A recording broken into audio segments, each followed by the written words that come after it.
বিসমিল্লাহির রহমানির রহিম। হে সমস্ত জগতবাসী, আজ আমি শামীম আলী চিশতি আপনাদের সামনে যে আলোচনাটি নিয়ে আসলাম, সে আলোচনাটি অবশ্যই গুরুত্বপূর্ণ। আল্লাহর কালাম নিয়ে কিছু কথা। এবং এই পৃথিবীতে অনেক মানুষ আছে যে তারা আশা করে আল্লাহর কাছে যে আল্লাহ আমাদের ঘরে একটা অলিয়া উলিয়া দেখ, নাতিপতির মধ্যে বা ছেলেপেলের মধ্যে যে একটা অলিয়া উলিয়া আল্লাহ আমাদের সংসারে দেখ, আমাদের বংশের মধ্যে দেখ, তাহলে আমাদের বংশ রক্ষা হবে সেই অলি আউলিয়ার উছিলায়। তা আল্লাহও তো বলেছেন যে তোমরা আশা করলেই তো হবে না, যে আশার পাশাপাশি তোমরা কিছু আমার আইন পালন করো। আমি 30 পারা কোরআন কি নাজিল করেছি, আমার দোস্তের উপর আমি নাজিল করেছি।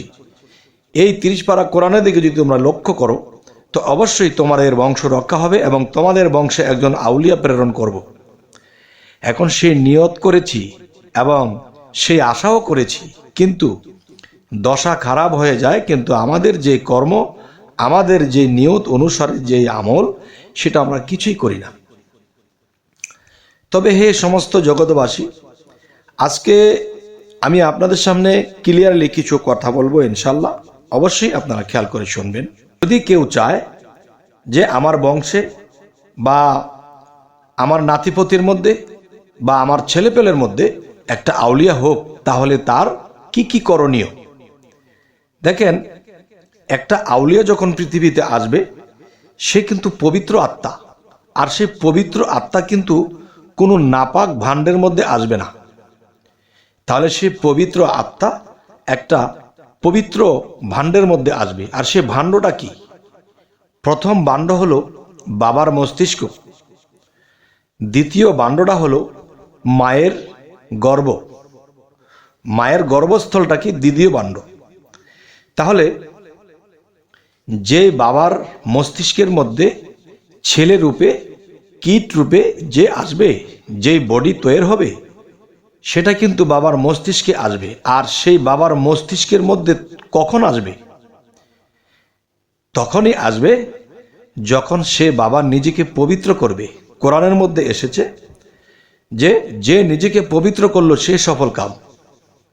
তাহলে আল্লাহ বলেই রেখেছে যে নিজেকে পবিত্র করলো সে সফল কাম। তাহলে নিজেকে পবিত্র করতে হলে কি কি করতে হবে? যে কোরআন হাদিস তো আছে, সেটি শুধু পড়লেই হবে না। সেই কোরআন হাদিসের আলোকে আমাদের একজন কামেল মুর্শিদের কাছে যেতে হবে, যিনি নিজেকে পবিত্র করেছে। আর এই কথা সূরা কাহাফের 17 নম্বর আয়াতে বলেছে, যে আমার মুর্শিদকে ধরলো সে আমার রাসূলকে পাইল, যে আমার রাসূলকে পাইল সে আমি আল্লাহকে পাইল। আচ্ছা, তাহলে সেই মুর্শিদ যদি পবিত্র ব্যক্তি হয় এবং সেই পবিত্র ছোঁয়ায় আপনিও একদিন পবিত্র হয়ে যাবেন। সেটা কেমন? যখন একজন কামেল মুর্শিদের কাছে যাওয়া হয়, তখন সেই মুর্শিদ আপনাকে আমল দেবে, কর্ম দেবে, সাধনা দেবে, প্রেম শিক্ষা দেবে, ভাব শিক্ষা দেবে, এবং নিজের দেহকে পরিষ্কার করার জন্য যে জিনিসগুলো দেবে, আপনার আত্মাকে পরিষ্কার করার জন্য যেই জিনিসগুলো লাগে সেগুলো দেবে। সেগুলো যখন আপনি আনবেন এবং নিয়মিত করবেন, ইনশাআল্লাহ তখন কি হবে? আপনি নিয়মিত করতে করতে আপনার মানব দেহটা পবিত্র হয়ে যাবে। তখন পবিত্র যখন হবে, তখন আপনার মস্তিষ্কের মধ্যে সেই পবিত্র যেই বীজ বা পবিত্র যেই বিষয়টা আপনার মস্তিষ্কে এসে যাবে। তাহলে সেই মস্তিষ্কের মধ্যে সে এসে স্থান নেবে। এবং আপনি যেদিন স্বামী ও স্ত্রী একাত্রিত হবেন, এবং একাত্রিত হওয়ার আগে আপনার স্ত্রীকেও পবিত্র লাগবে। কারণ প্রথমত আপনি নিজেকে পবিত্র করেছেন, আপনার মস্তিষ্কের মধ্যে সে পবিত্র বিষয়টা এসে গেছে। এরপর আপনার স্ত্রীও কিন্তু সেই পবিত্র হতে হবে, ঠিক আপনারই মতো তার জিকিরকারী হতে হবে, ইবাদতকারী, সাধনকারী হতে হবে। তখন কি হবে? তখন দেখা যায় দুইটা পবিত্র এক হয়ে যাবে। যেমন একটা গ্লাসের মধ্যে দুধ রেখেছি, আমার গ্লাসটা পরিষ্কার, কিন্তু একটা গ্লাস থেকে যখন আরেকটা গ্লাসে ডালবো, সেই গ্লাসটা যদি হয় অপবিত্র, তাহলে কিন্তু আমার পবিত্র হলে কি হবে? সেখানে গিয়ে অপবিত্র হয়ে যাবে। তাই স্বামী ও স্ত্রী উভয়ই পবিত্র হতে হবে। যেমন বড় পীরের যে বাবা ছিলেন তিনি একজন পবিত্র মানুষ ছিলেন এবং তার যে মা ছিল সে পবিত্র মা ছিল, তখন একজন পাওয়ারশীল আউলিয়া পৃথিবীতে এসেছে। তাহলে ওরকম পাওয়ারশীল একজন আউলিয়া যদি আপনার বংশের মধ্যে চান, তাহলে স্বামী ও স্ত্রী উভয়ে পবিত্র হয়ে যান। তখন কি হবে? সেই স্বামী স্ত্রীর মিলন থেকে আল্লাহ একজন সুপুরুষ অলি আউলিয়া, একটা ভালো আত্মা আপনাদের গর্ভে দিয়ে দেবে। তখন আপনাদের এই বংশ রক্ষা করবে তারা, এবং বহু মানুষ তার উছিলায় রক্ষা পাবে, আল্লাহর পথে দিশারি দেবে মানুষকে। যাই হোক, এরপরে শেষ ফিনিশিং যেটা দেব সেটা হলো, যেদিন সময় হবে, মনে করেছেন যে স্ত্রীর যখন সময় হয়, মাসে একটা সময় আসে যে মাসের যেই বিষয়টা, কমপক্ষে আপনারা 9 থেকে 9.5 দিনের মাথায় বা 10 দিনের মাথায় আপনারা এখানে যাবেন, মিলিত হবেন। আর এই মিলিত হবার আগে কি কি করতে হবে? মিলিত হবার আগে যেমন কমপক্ষে রাতের 10টায় শুরু করবেন যে সূরা ফাতিহা 100 বার এবং সূরা ইখলাস 100 বার এবং সূরা ফালাক 25 বার এবং সূরা নাস 25 বার।